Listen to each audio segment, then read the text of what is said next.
Okay, good day. This is Tito Mickey. Kung hindi pa kayo nakapag-subscribe sa aking channel, please do subscribe para ma-update kayo sa mga videos na ina-upload ko. Okay, this is my 14th day of taking the product called Regine Stem. Itong Regine Stem. Na according sa mga nagsishare nito, nag-endorse, meron daw itong health benefits. Yan.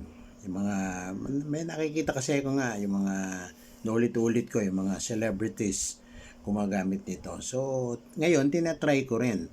Kung ano man po yung nababanggit ko rito na health benefits nito, disclaimer, no, hindi po ako may sabi. Sila po ang may sabi noon. Kaya, tinetest ko rin, kaya ako nagbibideo para makita ko rin kung ano ang magiging result habang ginagamit ko ang Regine Stem. Itong Regine Stem Placenta. Okay. Drops lang kasi ito kaya hindi masyado mabilis, no? Medyo matagal din ang paggamit. Sabi nga, ulit-ulit ko sinasabi na mga 2 bottles to 3 bottles good for 1 month daw yan eh. Drops lang to. At maraming benefits na health benefits ang matatanggap daw nito. Ito ay nagko-cure din ng anumang klaseng diseases meron ka. Sabi nila, hindi ako may sabi.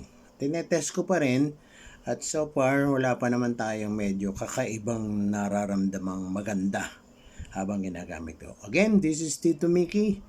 God bless you and keep you. And please do subscribe to my channel para ma-update kayo sa videos na ina-upload ko, lalong-lalo na tungkol dito sa Regine Stem. God bless you and keep you.